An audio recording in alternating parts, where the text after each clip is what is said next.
Você já se perguntou por que as pessoas têm o hábito de dizer Deus te abençoe quando você espirra, pelo menos em alguma região, ou de saúde em certos lugares, né? Bem, durante a mortal peste romana do ano 590 d.C., o Papa Gregório I ordenou que qualquer pessoa que espirrasse fosse abençoada imediatamente, pois espirrar era frequentemente o primeiro sinal de que alguém estava adoecendo com a peste. Por volta do ano 750 d.C., tornou-se costume dizer Deus te abençoe como resposta ao espirro. Mas muitos séculos antes disso, Pedro concluiu seu sermão em Atos capítulo 3 com um lembrete de que Deus realmente quer nos abençoar. Não para que sejamos libertos de uma praga física mortal, mas de uma praga espiritual mortal e eterna. Ouça suas palavras finais, eu vou citar agora, elas foram o seguinte: vós sois os filhos dos profetas e da aliança que Deus fez com seus pais, dizendo a Abraão, na tua descendência serão benditas todas as famílias da terra. Ressuscitando Deus a seu Filho Jesus, primeiro o enviou a vós para que nisso vos abençoasse, no apartar a cada um de vós das vossas maldades ou iniquidades. Atos capítulo 3. Isso está em Atos capítulo 3, no versículo 25 e 26. Primeiro, Pedro queria que seus ouvintes entendessem quem era aquele que Deus enviou para abençoar. Ele nos diz que Deus levantou seu Filho Jesus para ser aquele que foi enviado para abençoar. As palavras ressuscitado não se referem à sua ressurreição aqui, dentre os mortos, física, quando ele ressuscitou, aqui nesse contexto, mas sim a sua nomeação, a nomeação de Cristo. Eu vou explicar melhor durante este vídeo agora. Nos versículos 22 e 23 deste capítulo 3 de Atos, o apóstolo Pedro explica isto. Ele disse: porque Moisés disse aos pais, o Senhor vosso Deus levantará dentre vossos irmãos um profeta semelhante a mim, a ele ouvireis em tudo quanto vos disser. E acontecerá que toda alma que não escutar esse profeta será exterminado dentre o povo. Jesus foi designado para enviar a bênção de Deus, para dispensar ou para dar a bênção de Deus aos judeus e ao mundo. Quando consideramos nossa pecaminosidade, é surpreendente que Deus tenha enviado o seu Filho, o seu amado Filho, o seu único Filho, para nos abençoar em vez de nos destruir. Mas João capítulo 3, versículo 17, o Senhor Jesus Cristo disse que Deus não enviou seu Filho ao mundo para condenar o mundo, mas para que o mundo seja salvo por meio dele. Deus não enviou Jesus para nos condenar, porque já estávamos condenados. Mas Cristo veio e morreu na cruz por nossos pecados para que pudéssemos ter essa sentença de condenação removida e sermos abençoados com o perdão dos nossos pecados, o perdão que vem de Deus. Muitas pessoas pensam que para elas serem condenadas ao inferno, ser condenada por Deus, falta ainda aquele pecado. Não, não se engane. Você já está condenado. Você já tem pecado suficiente, morrendo, ir para o inferno. Bem, em segundo lugar, em sua pregação, Pedro queria que seus ouvintes entendessem aquele que Deus queria abençoar. Ele disse que Jesus foi enviado primeiro aos judeus, Atos capítulo 3, versículo 26, seus ouvintes eram judeus, e Jesus Cristo veio primeiro ao seu próprio povo, como uma oferta de bênção de Deus, ou da bênção de Deus. Mas observe que Pedro não disse somente a vocês. A oferta da bênção de Deus de salvar pecadores perdidos do inferno está disponível para cada pessoa no mundo, inclusive você que me ouve hoje. Novamente, em João capítulo 3, versículo 17, afirma que o mundo, por meio do Senhor Jesus Cristo, pode ser salvo. Ou seja, não o mundo físico, o mundo material, quer dizer, o mundo material, mas o mundo das pessoas. É as pessoas que precisam ser salvas. É as pessoas que têm corpo, alma e espírito. Os animais só têm alma. O versículo anterior, de João capítulo 3, versículo 17, o 16 diz: porque Deus amou o mundo de tal maneira que deu o seu Filho unigênito, para que todo aquele que nele crê não pereça, mas tenha a vida eterna. Ou seja, não perca o fato de que Deus quer abençoá-lo. Tenha isso em mente. Você vai para o inferno se você quiser. Deus quer abençoá-lo com a salvação e levá-lo para o céu. Finalmente, pense na maneira como Deus quer abençoá-lo. Deus tem algo em particular que Ele quer fazer por você. E é encontrado na última frase do sermão de Pedro. Ele diz: afastando cada um de vocês de sua iniquidade ou pecados. Iniquidades ou pecados. Deus quer libertá-lo de seus pecados, porque seus pecados o levarão ao julgamento eterno e o afastarão do céu. O Evangelho da prosperidade, que promete as bênçãos físicas de saúde e riqueza, não é encontrada nas páginas da Bíblia e é muito mais mortal do que a praga que falamos no início do vídeo do ano 590.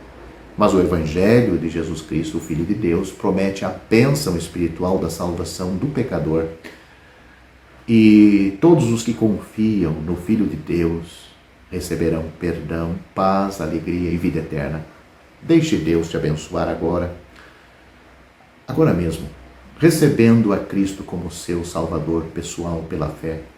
Deus quer te salvar e Deus prova o seu amor para conosco, em que Cristo morreu por nós, sendo nós ainda pecadores.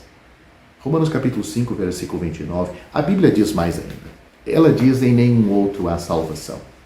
Porque também debaixo do céu nenhum outro nome há dado entre os homens, pelo qual devamos ser salvos. Só por Jesus é que nós somos salvos. Mas Jesus estava no mundo, e o mundo foi feito por ele, e o mundo não o conheceu. Veio para o que era seu, ou seja, os judeus, e os seus não o receberam. Mas a todos quantos o receberam, deu-lhes o poder de serem feitos filhos de Deus, aos que creem no seu nome, os quais não nasceram do sangue, nem da vontade da carne, nem da vontade do homem, mas de Deus. E o Verbo, o Senhor Jesus, se fez carne, e habitou entre nós, e vimos a sua glória, como a glória do unigênito do Pai, cheio de graça e de verdade. Porque pela graça sois salvos por meio da fé. Não é uma grande fé, é fé no grande Salvador. Isto não vem de vós, é dom de Deus. Não vem das obras, para que ninguém se glorie. Mas quando apareceu a benignidade e o amor de Deus, nosso Salvador, para com os homens, não pelas obras de justiça que houvéssemos feito, mas segundo a sua misericórdia, nos salvou pela lavagem da regeneração e da renovação do Espírito Santo. Note, não é a lavagem do batismo, mas uma operação do Espírito Santo no interior do pecador, abrindo-lhe os olhos, mostrando o seu estado pecaminoso. Este Espírito Santo, ele derrama abundantemente sobre nós todas estas bênçãos da salvação por Jesus Cristo, nosso Salvador, para que, sendo justificados pela sua graça, sejamos feitos herdeiros segundo a esperança da vida eterna. Esses versículos que citei agora estão em Atos capítulo 4, versículo 12, João capítulo 1, versículos 10 a 14, Efésios capítulo 2, versículos 8 e 9 e Tito capítulo 3, do versículo 4 a 7. O pecador pode ser justificado. Você sabe o que é isso, ser justificado? Perdão é bom, perdão é muito bom, mas justificado, Deus nos declara justo diante de diante dele. Ou seja, ele nos considera sem pecados, sem pecados. As nossas transgressões, o que fizemos durante a nossa vida, pecados passado, presente e futuro, ele nos declara justo. O livro de Romanos nos coloca como pecadores diante de um juiz, nos condenando. Mas o mesmo juiz pode nos declarar justo, nos justificar e ele ainda permanecer justo, isento de culpa. Ou seja, ele não está passando a mão por cima dos nossos pecados. Porque Romanos, o livro de Romanos, que é um livro escrito por Deus, ele usou o apóstolo Paulo, ele apresenta alguém que pode nos valer, alguém que nos salva, o Senhor Jesus Cristo, que tomou o nosso lugar, alguém que sofreu no nosso lugar, alguém que pagou a nossa dívida, assumiu a nossa culpa. E na justiça, tanto humana e divina, duas pessoas não pode assumir a mesma culpa. Ou é uma ou é outra.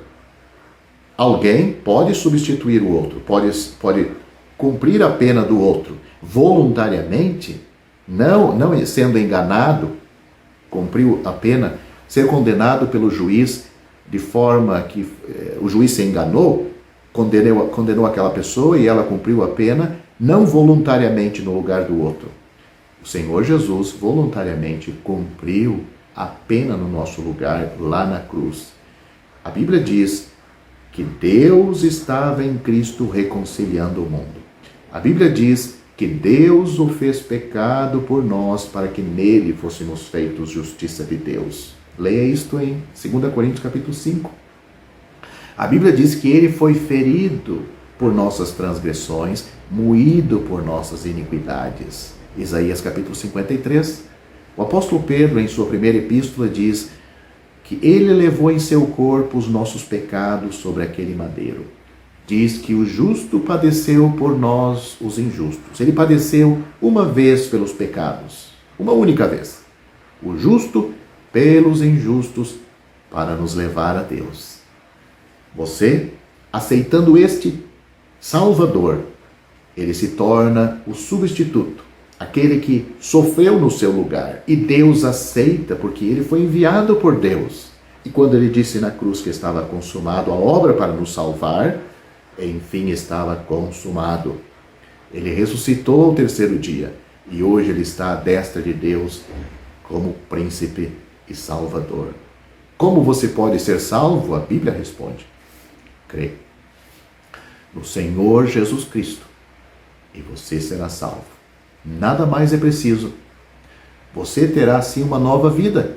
Você viverá as boas obras as quais Deus preparou para que andássemos nelas. Não para ser salvo, mas vamos praticar boas obras porque somos salvos. Vamos ter uma vida que odeia o pecado, ama a santidade, ama a Deus, aborrece a iniquidade, aborrece a vida dos pecadores. É assim que nasce neste mundo uma nova criatura. Antes um pecador condenado, agora um pecador regenerado por Deus, nascido de Deus, é uma nova criatura. Ao findar o labor desta vida, quando a morte ao teu lado chegar, que destino há de ter a tua alma?